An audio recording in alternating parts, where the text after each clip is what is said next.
Everyone, इस video में हम जैव प्रक्रम जो एनसीईआरटी का चैप्टर है बायोलॉजी का क्लास 10 उसके कंप्लीट सॉल्यूशन को देखने वाले हैं। तो सबसे पहले आप देखो कि एनसीईआरटी जो है वो चैप्टर का जो लास्ट में क्वेश्चन आंसर होता है वो तो पूछता ही, साथ में इसके चैप्टर के जो बीच बीच में क्वेश्चन होता है वहाँ से भी एग्जाम में कई बार देखा गया क्वेश्चन। सो हम वहीं से स्टार्ट करते हैं, यानी पूरा सॉल्यूशन है आपके जो भी क्वेश्चन से जो भी चैप्टर बन सकता है सारे का ही। तो पहले थोड़ा सा ब्राइटनेस को इंक्रीज करते हैं। हाँ, तो 6.1 का आंसर देखते हैं, क्वेश्चन देखते हैं कि हमारे जैसे बहुकोशिकीय जीवों में ऑक्सीजन की आवश्यकता पूरी करने में विसरण क्यों अपर्याप्त है।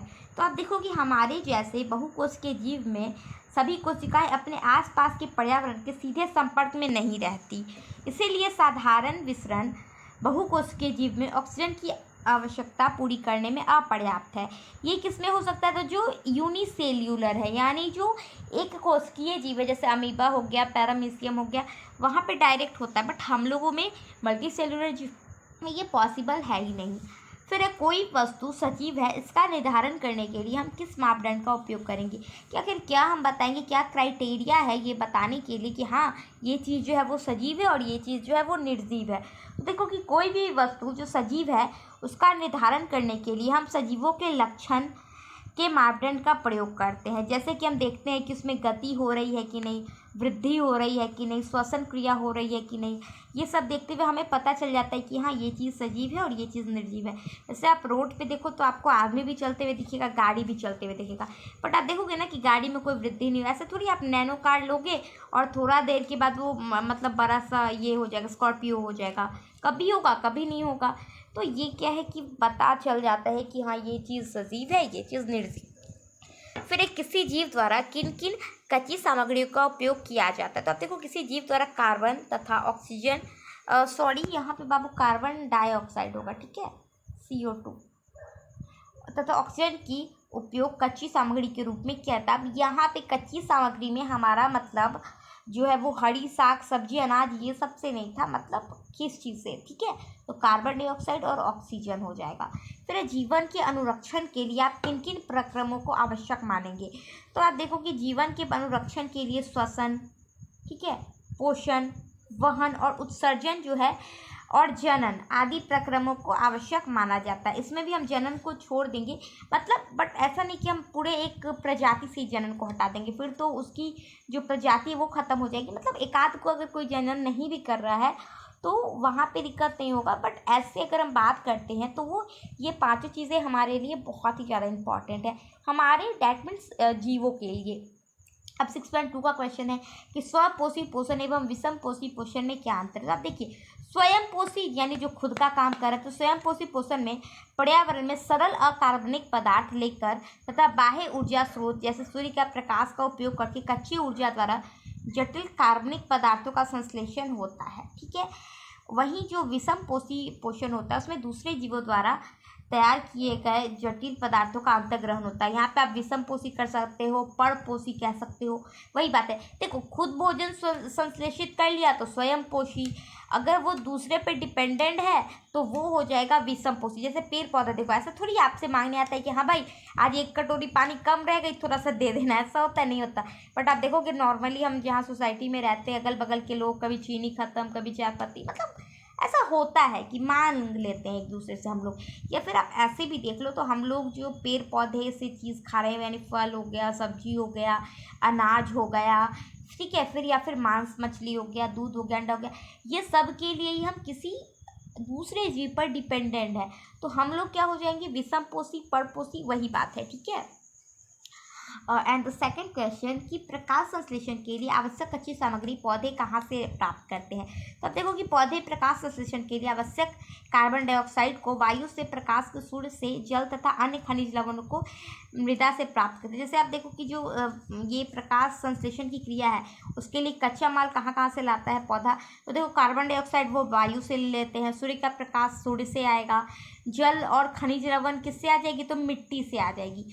तो कुछ इस तरीके से वो क्या करती है कि अपनी जो सामग्रियाँ हैं उसको जुटाती है। फिर हमारे अमाशय में अम्ल की भूमिका क्या है। तो अब देखो कि हमारे अमाशय में उपस्थित हाइड्रोक्लोरिक अम्ल एक अम्लीय माध्यम तैयार करता है जो पेप्सिन एंजाइम की क्रिया में सहायक होता है। यह भोजन में उपस्थित कीटाणुओं को भी नष्ट करता है ना। HCl जो होता है हाइड्रोक्लोरिक एसिड, वो हमारी बॉडी में, आप देखो यहाँ पे आप ये भी ऐड कर सकते हो कि हमारे शरीर में कुल 1.5 लीटर डेली HCl का निर्माण होता है और फिर वो ख़त्म भी हो जाता है। फिर है कि पाचन एंजाइम का क्या कार्य है, तो आप देखो कि पाचन एंजाइम प्रोटीन को अमीनो अम्ल यानी कार्बोहाइड्रेट का ग्लूकोज तथा वसा का वसीय अम्ल में ग्लिसरॉल में परिवर्तित कर देता है। यानी जो पाचन एंजाइम है वो किस किस चीज़ को चेंज करता है, तो प्रोटीन को अमीनो अम्ल में चेंज करता है, कार्बोहाइड्रेट को ग्लूकोज में और वसा को वसीय अम्ल में, उसी तरीके से ग्लिसरॉल भी प्रदान कर देता है, परिवर्तित कर देता है। फिर है कि पचे हुए भोजन में अवशोषित करने के लिए क्षुद्रांत पर को कैसे अभिकल्पित किया गया। अब ये तो आपको नहीं समझ में आएगा, तो आप देखो क्षुद्रांत किसे कहते हैं। देखो क्षुद्रांत के आंतरिक स्तर पर अनेक उंगली, क्षुद्र मतलब होता है छोटा, आंत्र मतलब होता है आंत, जिसको हम लोग स्मॉल इंटेस्टाइन कहते हैं, ये सभी को पता होगा। तो जो हम लोग पढ़ा था, जो स्मॉल इंटेस्टाइन होता है ना, इस तरीके से हमारे मासे में है ना, ऐसे करके। तो ये जो होता है ना, ये 3 स्टेप में होता है, ठीक है। इसको ग्रहणी, डेडुनम, इलियम ऐसे कहा जाता है। तो ये जो इलियम वाला पार्ट होता है, इसमें कुछ नीचे उंगली जैसी संरचना बनी होती है, मैंने पढ़ाया था। इसको ही हम लोग क्या बोलते हैं, यहीं पे ये देखो फिंगर टाइप का है ना, ऐसे फिर ऐसे फिर ऐसे फिर ऐसे फिर ऐसे, इस टाइप का बना रहता है और इसको दीर्घ रोम कहते हैं, ठीक है। इसको अपेंडिक्स भी, विलाई भी बोला जाता है, ठीक है। अपेंडिक्स नहीं बोला जाता, वो तो एक ही होता है, दीर्घ रोम बोलते हैं। ये अवशोषण के सतही क्षेत्रफल बढ़ा देता है। अब देखो इसमें जो खाना है, मान लो जो हम लोग बड़ा बड़ा चीज़ खा रहे हैं, ठीक है, जैसे मान लो हम लोगों ने क्या खाया, मटन खा लिया, ठीक है। तो मटन में जो हड्डी उड्डी रहेगा वो ऊपर रह जाएगा और जो उसका मिनरल्स है वो इसमें ज़्यादा के रह जाता है। तो इससे जो अवशोषण यानी एब्जॉर्बेशन जो होता है वो ज़्यादा होता है। और दीर्घ रोम में रुधिर वाहिकाएं के बहुतायात होती है, जो भोजन को अवशोषित करके शरीर के प्रत्येक सतह पर भेज देता है। अब जो मिनरल्स बॉडी के अंदर यहाँ से, यहाँ पे देखो बहुत सारी नसें हैं ना, आपको दिख रही है ना, ये क्या करता है, बॉडी के डिफरेंट पार्ट में ये भेज देता है, जिससे क्या होता है, हम कुछ भी खाते हैं, कुछ भी पीते हैं, अगर हमारे पेट पे जा रहा है तो उससे हमें एनर्जी मिलती है। तो ये इसी के थ्रू होता है। फिर 6.3 का क्वेश्चन है कि श्वसन के लिए ऑक्सीजन प्राप्त करने की दिशा के लिए जलीय जीव की अपेक्षा स्थलीय जीव की किस प्रकार लाभप्रद है। तो आप देखिए कि जलीय जीव जल में घुली हुई ऑक्सीजन का प्रयोग श्वसन के लिए करते हैं, जबकि स्थलीय जीव वायु में उपस्थित ऑक्सीजन का उपयोग करते हैं। चूँकि जल में घुली हुई ऑक्सीजन की मात्रा वायु में उपस्थित ऑक्सीजन की मात्रा से कम होती है, इसीलिए जलीय जीवों के श्वसन दर स्थलीय जीवों के श्वसन दर से अधिक होता है, ठीक है। समझ में आ गया, क्योंकि उसमें क्या होता है, ऑक्सीजन कम होता है वाटर में, तो उसमें थोड़ा धीरे धीरे होता है। हमारे पास डायरेक्ट ऑक्सीजन पूरे वायुमंडल में, तो हमारे में तेजी से होता है। फिर ग्लूकोज के ऑक्सीजन के भिन्न जीवों के ऊर्जा प्राप्त करने के विभिन्न पथ क्या क्या है। तो आप देखिए कि 3 तरीके के पथ होते हैं। पहला होता है कि ऑक्सीजन की अनुपस्थिति में पाइरूवेट का विखंडन होता है, अनुपस्थिति यानी वो एब्सेंट रहता है। दूसरा होता है कि कमी होता है, तब पाइरूवेट का निर्माण होता है। और दूसरा होता है कि उपस्थित में, यानी पहले अनुपस्थित रहेगा, फिर उपस्थित रहेगा, फिर थोड़ी उपस्थित रहेगा, है ना, ऑक्सीजन की कमी रहेगी। फिर 3 नंबर क्वेश्चन है कि मनुष्य में ऑक्सीजन तथा कार्बन डाइऑक्साइड का परिवहन कैसे होता है। तो आप देखो कि मनुष्य में ऑक्सीजन का परिवहन हमारे रुधिर में उपस्थित वर्णक, जिसको हम लोग हीमोग्लोबिन कहते हैं, HB से भी, इसको आप अगर ब्रैकेट में लिख दोगे तो लगेगा एग्जामिनर को कि हाँ बच्चा तेज है, उसको ये सब पता है। तो हीमोग्लोबिन वायु में उपस्थित ऑक्सीजन में बंध जाता है तथा और आप देख लो कि एक जो हीमोग्लोबिन है, हीमोग्लोबिन का जो एक अणु होता है वो ऑक्सीजन के 4 अणु को आपस में बाउंड कर लेता है, यानी बांध लेता है, तो बांध लेता है तथा फेफड़ों तक ले जाता है, जहां से वह सभी कोशिकाओं में पहुंचा दी जाती है। मनुष्य में कार्बन डाइऑक्साइड का परिवहन, कार्बन डाइऑक्साइड गैस जल में घुलनशील होने के कारण रुधिर में घुल जाती है तथा श्वसन दर शरीर के बाहर निकाल दी जाती है, ठीक है, श्वसन द्वारा। फिर 4th नंबर क्वेश्चन है कि गैसों में विनिमय के लिए मानव फुफ्फुस के अधिकतम क्षेत्रफल को कैसे अभिकल्पित किया जाता है। तो देखिए कि मानव फुफ्फुस गुब्बारे जैसी संरचनाएं लिए होता है, ठीक है, ऐसे होता है ट्रैकिया हमारा, है ना, गुब्बारे जैसी संरचना। तो ये क्या करती है कि इस पर आवश्यकता जितनी होती है उसकी मात्रा में वो सिकुड़, अगर ज़्यादा गैस रहेगा तो ये फैल जाएगा, अगर मतलब और जो कम गैस रहेगा तो वो सिकुड़ जाएगा, उस तरीके से वो काम करती है। और 6.4 का फर्स्ट क्वेश्चन है कि मानव में वहन तंत्र के घटक कौन कौन से हैं, इन घटकों के क्या क्या कार्य है। तो आप देखिए कि मानव जो वहन तंत्र है उसके घटक व कार्य निम्नलिखित है। पहला है रुधिर, रुधिर खनिज, श्वसन गैस CO2, जो व्यर्थ पदार्थ है, हार्मोन्स है, जल है और कार्बनिक पदार्थ है और अन्य रसायनों का वहन करता है। वहन दैट मीन्स कि एक जगह से दूसरी जगह ले जाता है। रुधिर वाहिकाएँ, धमनी या शिराएँ, ठीक है, इसको हम रुधिर वाहिकाएँ में दोनों आ जाएंगे। तो धमनी रुधिर के, इसको जरा हम लोग 1 मिनट,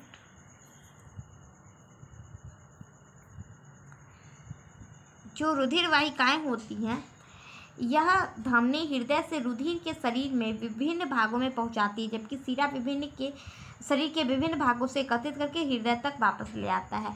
जो हृदय है, अब डैश दे देकर लिखना, रुधिर के बाद डैश, ठीक है, फिर यहाँ पे रुधिर वाहिकाएँ के बाद डैश, फिर हृदय के बाद डैश, 3 ही लिखना है यहाँ पे।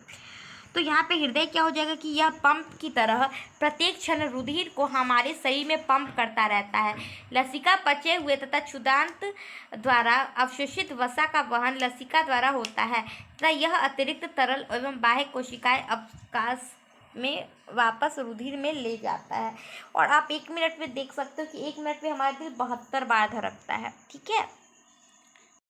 सेकेंड नंबर क्वेश्चन है कि स्तनधारी तथा पक्षियों में ऑक्सीजन तथा विऑक्सीजित रुधिर को अलग अलग क्यों करना आवश्यक है। तो आप देखिए कि स्तनधारी तथा पक्षियों में ऑक्सीजनित तथा विऑक्सीजनित रुधिर को अलग अलग करना आवश्यक है, क्योंकि इस तरह का बंटवारा शरीर के उच्च दक्षता पूर्वक ऑक्सीजन की पूर्ति कराता है। स्तनधारी तथा पक्षियों को अपने शरीर का ताप नियंत्रण करने के लिए उच्च ऊर्जा की आवश्यकता होती है, जो इन्हें ऑक्सीजन की अधिक मात्रा से ही प्राप्त होती है। फिर है कि उच्च संगठित पादप में वहन तंत्र के घटक क्या है। तो आप देखिए कि उच्च संगठित जो पादप तंत्र है उसके घटक जाइलम और फ्लोएम है। 4th नंबर क्वेश्चन है कि पादप में जल और खनिज लवण का वहन कैसे होता है। तो पादप में जल और खनिज लवण का वहन जाइलम द्वारा होता है। फिर है पादप में भोजन का स्थानांतरण कैसे होता है। तो पादप में भोजन का स्थानांतरण फ्लोएम द्वारा होता है। 6.5 का क्वेश्चन है कि जो विक्राणु है यानी नेफ्रॉन है उसकी रचना और क्रिया विधि का हमें वर्णन करना है। तो देखिए कि विक्राणु जो होता है वो वृक्क की क्रियात्मक इकाई होती है, जैसे बॉडी का सेल है उसी तरीके से जो वृक्काणु यानी किडनी है उसका जो यूनिट है वो है नेफ्रॉन। प्रत्येक विक्राणु रुधिर को छानता है तथा मूत्र का निर्माण करता है। वृक्काणु का निम्नलिखित 3 भाग होते हैं, ठीक है, यहाँ पे गलती से 3। पहला वृक्क कणिका, इसमें बोमेन संपुट आता है, ग्लोमेरुलम है, ठीक है। उसके बाद हो गया एक लंबी नालिका होती है और एक संग्रहक नालिका होती है। तो ये 3 पार्ट है। जो वृक्काणु होता है वो मुख्य कार्य उसका वही है कि मौजूद रक्त को शुद्ध करता है और कचरे को मूत्र के द्वारा बॉडी से बाहर निकाल देता है। फिर सेकेंड नंबर क्वेश्चन कि उत्सर्जी पदार्थ से छुटकारा पाने के लिए पादप किन किन विधियों का उपयोग करते। तो आप देखो कि उत्सर्जी पदार्थ को छुटकारा पाने के लिए पादप प्रकाश संश्लेषण, वाष्पोत्सर्जन, उन पत्तियों को गिराना जैसे वर्णन पदार्थ का एकत्र करते हैं, आदि क्रियाएं करते हैं। अनेक अतिरिक्त वे वर्ण्य पदार्थ जो होता है जो बेकार पदार्थ हो गया, ठीक है, को रेजिन या गोंद के रूप में एकत्रित करते हैं और कुछ वर्ण्य पदार्थ को अपने आसपास के मृदा में उत्सर्जित भी करते हैं। यानी जो बेकार पदार्थ है, आप देखो कोई पेड़ होता है जैसे गोंद निकलने लगता है, थोड़ा सा चिपचिपा टाइप का, रेजिन निकलने लगता है, या फिर कुछ को क्या करते हैं वो बॉडी से, जैसे आप देखो कि अगर ये पेड़ है, पेड़ की डालियाँ हैं, पत्ते वगैरह हैं, उसको आप पॉलीथीन से अगर पैक कर दोगे पॉलीथीन बैग से, तो इसमें देखो थोड़ा पानी हो जाएगा। तो उससे क्या हो जाता है, मतलब कि वाष्पोत्सर्जन होता है, यानी एक्स्ट्रा जो भी पदार्थ है वो बॉडी से मतलब प्लांट बॉडी से बाहर आ जाता है। फिर मूत्र बनने की मात्रा का नियमन किस प्रकार होता है, आखिर कितना मूत्र बनेगा, ठीक है, तो ये आपको बताना है। तो मूत्र बनने की मात्रा का नियमन पुनः अवशोषण क्रिया द्वारा होता है, ठीक है। मूत्र में जल की मात्रा शरीर के उपलब्ध अतिरिक्त जल की मात्रा पर और कितना विलय उत्सर्जित करता है उस पर निर्भर करता है कि आखिर आप कितना पानी पी रहे हो। और दूसरी बात है कि मतलब मान लो कि आप 1 गिलास पानी पी रहे हो तो आपकी बॉडी तो उसको एब्जॉर्ब कर लेगी और जो एक्स्ट्रा उसको ही मुझ से निकालेगी, यानी जो एक्स्ट्रा पानी होता है वो। अब यहाँ से हमारा जो चैप्टर है, ठीक है, यहाँ पे आपका जो भी एक्स्ट्रा क्वेश्चन थे वो कंप्लीट हो जाते हैं इस वीडियो में, इस पार्ट में। अब हम लोग चैप्टर का स्टार्ट करते हैं। तो चैप्टर का आप देख लो, फर्स्ट क्वेश्चन जो है हमारा अभ्यास में से, यानी इससे पहले हमने ये देख लिया कि चैप्टर के अंदर से क्या क्या क्वेश्चन आते हैं। अब अभ्यास की बात करते हैं। तो यहाँ पे जो ऑब्जेक्टिव टाइप क्वेश्चन से स्टार्ट होता है पहला, कि मनुष्य के वृक्क एक तंत्र का भाग है जो संबंधित है, तो उत्सर्जन से संबंधित है वृक्क, है ना, सी ऑप्शन। उसी तरीके से पादप में जाइलम उत्तरदायी है, तो वो जल के वहन के लिए। देखो जा से जाइलम, ज से जल, तो ज किसके लिए, ये दोनों एक दूसरे के लिए बना हुआ है। फिर स्वपोषी पोषण के लिए आवश्यक है, तो आप देखो सारे ही आवश्यक है, कार्बन डाइऑक्साइड भी, क्लोरोफिल भी और सूर्य का प्रकाश भी। फोर्थ नंबर क्वेश्चन है कि पाइरूवेट पे विखंडन से यह कार्बन डाइऑक्साइड जल तथा ऊर्जा देता है और यह क्रिया होती है किसमें, तो माइटोकॉन्ड्रिया में। फिफ्थ नंबर क्वेश्चन है कि हमारे शरीर में वसा का पाचन कैसे होता है, यह प्रक्रम कहाँ होता है। तो आप देखो कि जो वसा है हमारे आँत के बड़ी बड़ी गुलिकाओं के रूप में उपस्थित होते हैं, इसके कारण एंजाइम इसे विखंडित कर पाने में असमर्थ होता है। पित्त रस इन बड़ी गुलियाओं को छोटे छोटे टुकड़ों में तोड़ देता है जिससे एंजाइम इनकी क्रिया कर सके, ठीक है। अग्नाशय में लाइपेज नामक एंजाइम साबित होता है जो वसा का पाचन करने में सहायक होता है। वसा की पाचन के लिए संपूर्ण क्रिया क्षुद्रांत में होती है, यानी छोटी आंत में होती है। 6 नंबर क्वेश्चन है कि भोजन पचने के लिए लार की जो भूमिका है वो हमें लिखना है। तो आप देखो कि भोजन को पचने के लिए लार की भूमिका निम्नलिखित है। पहला है कि लार में एक एंजाइम होता है जिसे स्लाइवरी एमाइलेज कहते हैं, ठीक है। आप यहाँ पे ये भी लिख सकते हो कि भोजन के पाचन के लिए हमारे मुख गुहा में 3 जोड़ी लार ग्रंथियाँ होती है, ट्रिप्सिन, एमाइलेज, लाइपेज। और यहाँ पे क्या होता है कि जो लाइपेज होता है यह एंजाइम मंड को विखंडित करके शर्करा में बदल देता है, ठीक है। और मंड यानी हो गया स्टार्च, जिसको हम लोग आम भाषा में चोकर कहते हैं। रोटी में देखो आटा में थोड़ा गेहूं का जो छिलका रह जाता है उसी को आटा, मंड, चोकर, कुछ भी स्टार्च। तो ये पहला है। दूसरा है कि लार भोजन को चिकना बना देता है और इससे चबाने और सटकने में आसानी हो जाती है, मतलब क्या होता है ना, अंदर घोंट जाना, निगल जाना, ऐसे। फिर है स्वपोषी पोषण के लिए आवश्यक परिस्थितियाँ कौन कौन सी है, उनका उत्पादन क्या है। तो आप देखो कि स्वपोषी पोषण के लिए सूर्य का प्रकाश, क्लोरोफिल, कार्बन डाइऑक्साइड, जल आदि परिस्थितियों का होना आवश्यक है। इससे उत्पाद ऑक्सीजन, हाइड्रोजन तथा कार्बोहाइड्रेट होते हैं, ठीक है। 8 नंबर क्वेश्चन है कि वायवीय और अवायवीय श्वसन में क्या अंतर है। तो आप देखिए कि अवायवीय श्वसन में ऑक्सीजन की उपस्थिति में ग्लूकोज अणु का आंशिक विखंडन पाइरूवेट में होता है, यह क्रिया कोशिका द्रव्य में होती है, पहला अंतर। दूसरा है वायवीय श्वसन में ऑक्सीजन की उपस्थिति में पाइरूवेट का पूर्ण विखंडन होता है और यह कोशिका माइटोकॉन्ड्रिया में होती है, समझ लिए। यानी अवायवीय होगा तो अनुपस्थित रहेगा और क्या हो जाएगा, आंशिक विखंडन होगा। वहीं अगर वायवीय रहेगा तो वो उपस्थिति में रहेगा और इसका पूर्ण विखंडन होता है। ये क्रिया कोशिका द्रव्य में और ये माइटोकॉन्ड्रिया में, ये पहला अंतर हो गया। फिर है कि वायवीय श्वसन में वायवीय श्वसन की तुलना अधिक ऊर्जा मतलब होती है, यानी जो वायवीय श्वसन होता है वहाँ पे एनर्जी ज़्यादा आता है। वायवीय श्वसन में प्रथम चरण कोशिका द्रव्य में तथा द्वितीय जो है वो माइटोकॉन्ड्रिया में होता है, जबकि इसका पूरा कोशिका द्रव्य में ही होता है, ठीक है। ये स्टेप बाय स्टेप होता है और इसका पूरा एक में ही होता है। फिर है जैसे देखो हम लोगों में क्या होता है, वायवीय श्वसन होता है, हम लोग कोशिका ऑक्सीजन लेते हैं तो वो कहाँ जाता है, जो हमारा ब्लड होता है उसके थ्रू वो कोशिका द्रव्य में जाता है और फिर वो माइटोकॉन्ड्रिया में जाता है जहाँ पे क्रेब्स चक्र चलता है और एनर्जी रिलीज होती है। तो ये तो हमारा प्रोसेस हो गया। लेकिन जो जहाँ पे अवायवीय श्वसन हो रहा है वहाँ पे क्या होगा, सब चीज़ कोशिका द्रव्य में ही हो जाता है, वहाँ माइटोकॉन्ड्रिया होता ही नहीं है, मतलब नहीं होता, ऑक्सीजन का काम नहीं करता। वायवीय श्वसन में ग्लूकोज के पूर्ण विखंडन, CO2 और H2O का निर्माण होता है, ठीक है। हमारे में भी होता है ना, तभी तो हम कार्बन डाइऑक्साइड को रिलीज करते हैं, नाक से निकलती है ना कार्बन डाइऑक्साइड, इस तरीके से। और H2O हमारे बॉडी से जल भी निकल जाता है एक्स्ट्रा, तो वो इसी के कारण होता है। लेकिन जहाँ पे अवायवीय श्वसन होता है वहाँ पे क्या होगा, तो इथेनॉल या लैक्टिक अम्ल का निर्माण होता है। अब लैक्टिक एसिड क्या होता है ना, जब कभी आप देखो कि मतलब बहुत तेज़ दौड़ने लगते हैं ना, तो क्या होता है, हमारे जो मांसपेशियाँ होती है, जो मसल्स होते हैं, उसमें पेन होने लगता है, दर्द होने लगता है, तो वो इसी लैक्टिक एसिड के कारण होती है। या फिर आप देखो जैसे होता है ना, कोई गेम जो सीजन वाइज हम खेलते हैं, मान लो क्रिकेट खेल लिया, बैडमिंटन खेल लिया, होता है ना बैडमिंटन ठंडा में ज़्यादा खेला जाता है, तो जब कभी आप फर्स्ट टाइम बहुत अच्छे से खेल लोगे और कल होकर नहीं खेलोगे तो फिर आपके हाथ में बहुत ज़्यादा पेन हो जाएगा, या फिर योगा वगैरह कर लो, एक्सरसाइज ज़्यादा एक दिन और दूसरे दिन नहीं करोगे, तो ये सब लैक्टिक एसिड के कारण होता है। अब है यहाँ पे सेकंड क्वेश्चन था कि आईवीय जो अवायवीय श्वसन होता है वो किन किन जीवों में होता है। तो देखते हैं यहाँ पे कि अवायवीय श्वसन क्रिया इष्ट आदि कवक तथा अनेक जीवाणुओं में होता है जो मांसपेशियों में ऑक्सीजन के अभाव में लैक्टिक अम्ल बनाता है। फिर 9 नंबर क्वेश्चन की गैसों के अधिकतम विनिमय के लिए कुपिकाएं किस प्रकार अविकल्पित हैं।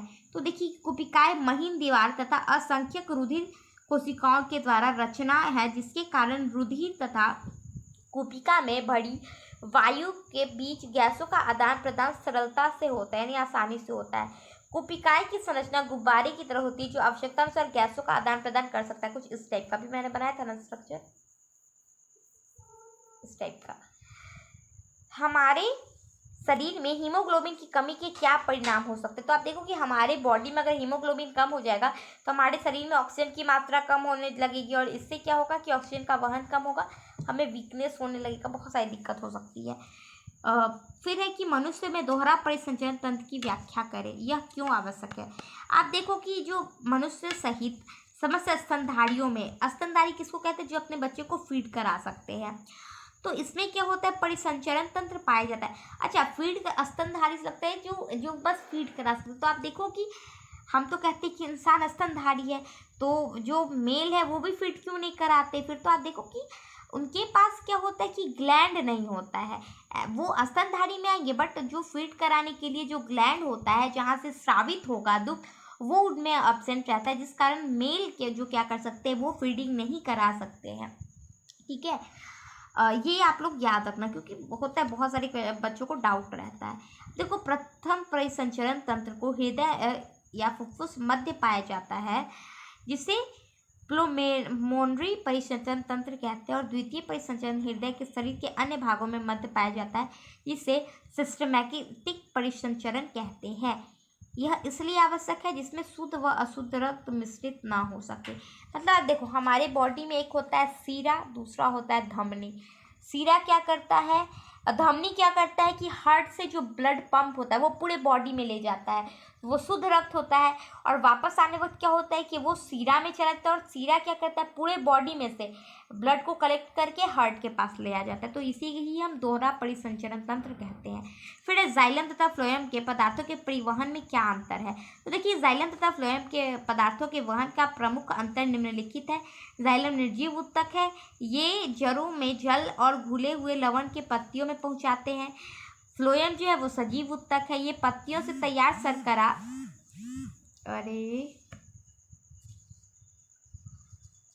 कहाँ गया, जो पौधे के सभी भागों तक पहुंचाते हैं। ठीक है, अच्छा ये तो देखो नेक्स्ट लाइन में ही लिखना था, ये मतलब एक एक पैराग्राफ जैसे ये दोनों लिखा है ना वैसे लिखना।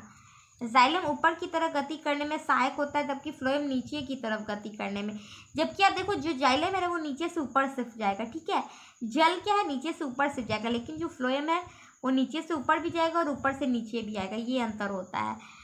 उसके बाद जो जाइलम ऊतक जो होता है उसके पदार्थ में परिवहन वाहिनिकाओं तथा वाहिकाओं द्वारा होता है, और यह मृत ऊतक होता है। वहीं जो फ्लोएम होता है उसमें पदार्थों का परिवहन चालिनी नलिकाएं और उनके संलग्न साथी कोशिकाओं की सहायता से होता है, जो जैव कोशिका है। ठीक है, जैव मतलब जीवित, मृत मतलब डेड।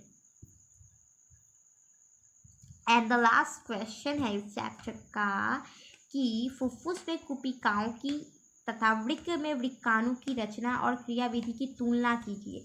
दोनों में अंतर हमें बताना है। तो अंतर हम उतना क्या बताने जाएंगे, हम दोनों के बारे में ही लिख देंगे, बाकी एग्जामिनर खुद समझदार होते हैं। तो कुछ इस तरीके से आप भी लिखना, ये नहीं कि मैं अब बता रही हूँ, आप भी एग्जाम में ऐसे ही लिख के आओगे कि फुफ्फुस की कुपिकाएं क्रियाविधि। पहले लिखोगे कि मानव शरीर में विद्यमान दोनों फेफड़ों में बहुत अधिक संख्या में कुपिकाएं होती है। प्रत्येक कुपिकाएं प्याले के आकार की होती है। कुपिकाएं दोहरी दीवार से निर्मित होती है। इनके दोनों दीवारों के बीच रुधिर कोशिकाएं का सघन जाल बिछा रहता है। इसमें वायु भरने पर वो फैल जाती है, मैंने अभी आपको बताया था डायग्राम बना के। और यहाँ रुधिर की लाल रुधिर कणिकाओं में हीमोग्लोबिन ऑक्सीजन प्राप्त कर लेती है तथा प्लाज्मा में उपस्थित कार्बन डाइऑक्साइड कुपिका में चली जाती है। ठीक है, तो ये तो हो गया कोशिका का। अब है वृक्काणु का, जिसको हम लोग नेफ्रॉन भी कहते हैं। तो मानव शरीर में वृक्क संख्या में 2 होते हैं। किडनी जो होता है वो 2 होता है, और प्रत्येक वृक्क में 10 लाख वृक्काणु होते हैं। मतलब दोनों में मिला लिया तो 20 लाख हो जाएगा। प्रत्येक वृक्काणु महीन धागे की तरह होता है, इस तरीके से होता है, ठीक है ना। फिर है कि धागे की तरह होते हैं। वृक्काणु के सिर पर प्याले के आकार का मेलपिगियन संपुट विद्यमान होता है, जिसको हम लोग क्या बोलते हैं, बोमेन संपुट भी बोलते हैं, कुछ इस तरीके का। बोमेन संपुट के रुधिर कणिकाएं गुच्छ उपस्थित होता है, जो कोशिका गुच्छ कहते हैं। वृक्काणु की ऐसी क्रिया नहीं होती है। कोशिका गुच्छ में रुधिर उपस्थित जो पदार्थ है वो छन जाता है। बेकार पदार्थ छन के बाहर चला जाता है और अच्छा पदार्थ बॉडी में वापस चला जाता है। यहाँ पे हमारा चैप्टर कंप्लीट हो जाता है। Bye bye, take care, good night.